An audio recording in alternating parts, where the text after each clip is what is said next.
so echoey in this room. Can you tell that it's echoey? I'll find out soon enough. I'll find out before you find out, actually, because I'm gonna find out when I edit it. Hello, welcome back to Learning Curves. I'm Anastasia, and today we're gonna see if we can turn trash into gifts. We have these tights from my daughter that have a hole in them, but they're this super cute cable knit, and I'm gonna see if I can turn them into some cup cozies for a coffee mug and or for a little 8-ounce mason jar.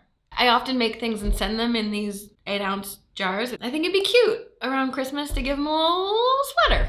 So I'm gonna try some stuff and see what works out, and maybe delete all this footage if it's embarrassing. All of them are embarrassing. It's always embarrassing and I never delete it, so you'll probably see it. Let's see. So the very first thing I did was measure the height of my cups. Turns out they're both 4 inches tall.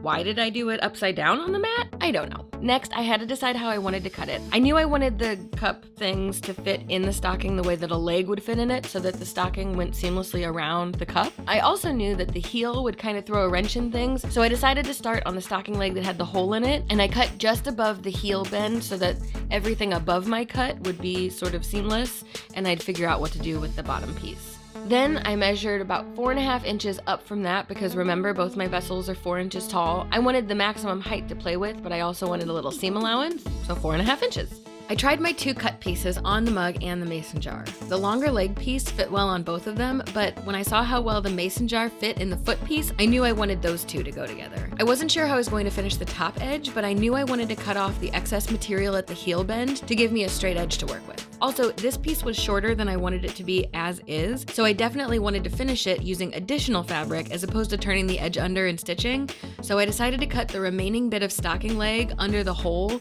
to use to finish this edge. That piece ended up being about 2.25 inches.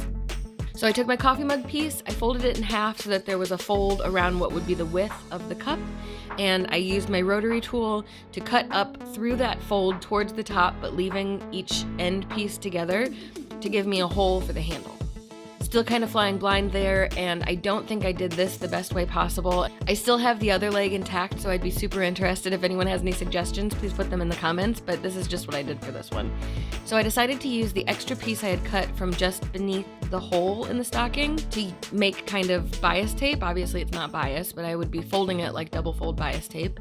And I pinned them together, right sides together, raw edges matching, stitched pretty close around the top. Then I continued to attach the top trim like I would attach bias tape. So once I had this first seam, I pulled the top piece so that it was all wrong side out.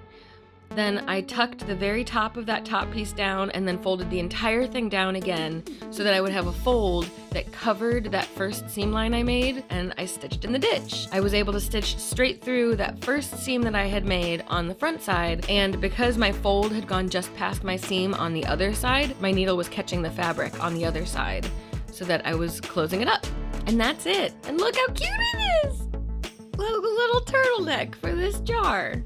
Now on to the mug cozy. You're pretty much just gonna watch a comedy of errors. I don't recommend making this project the way that I did, but here we go. So the question for this cozy was really, how was I gonna finish the edges? In hindsight, I could have just, tucked them under and been done with it, but no, I decided I wanted this to be reversible. So I picked some scrap fabric, and there's a lot of stretch in those stockings. There is not a lot of stretch in this fabric here. So I measured the circumference in the mug and cut a piece that was about 4.5 inches tall, just like my stocking piece, but that was the circumference of the mug around plus seam allowance. I then folded it so that the 2 short sides were together, right sides facing, and stitched just a little bit at the top and just a little bit at the bottom. So this kind of mimics that hole I had for the handle in the stockings. Then I put both fabrics right sides together and pinned around. But here's the deal. Again, the stockings are stretchy, this fabric is not. So I had to pin them together like you would pin elastic into fabric, so that you get the pleating. So it's in half, in half, in half, in half. So I took the seam that I had made to go above the handle, and I matched that up to the stocking right above my cut. And then I folded each fabric in half and found that halfway point across the fabric. So exactly the other side of my blue fabric and exactly the other side of my stocking material. material, pinned those together, and just kept going. I kept matching pin to pin and taking that half measurement, marking it with a pin, pairing that. I can't even explain it clearly. Unfortunately, if you don't know what I'm talking about, then I even more so don't recommend this project. I know what I'm talking about, and I didn't do a great job.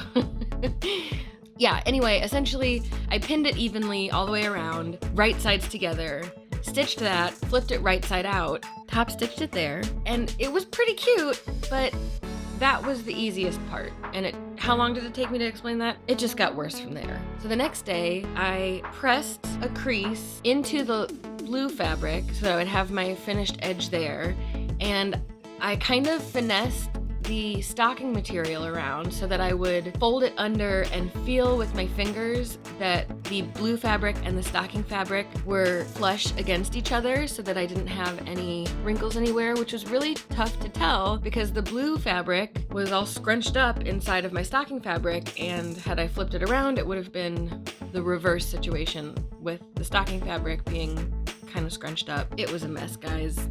So I just kind of took a deep breath and went for it and pinned around and did the same fold and half pin that I did on the top, but more of this was blind, especially since I wanted it to be reversible. I wanted the two folded edges to match evenly. I didn't want to see stocking when I was on the blue side, and I didn't want to see blue when I was on the stocking side. Whatever, it was fine. I took way more time than this should have taken, and I wouldn't do it again. Not to mention I stabbed myself so many times with pins.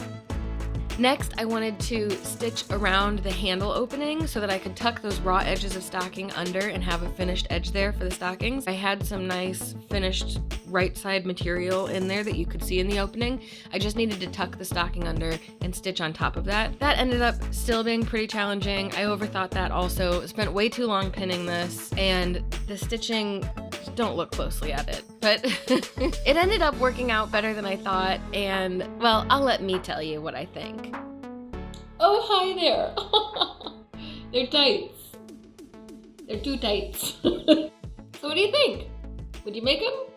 If somebody gave these to you as a gift, would you be like, hey? Or would you be like, yay?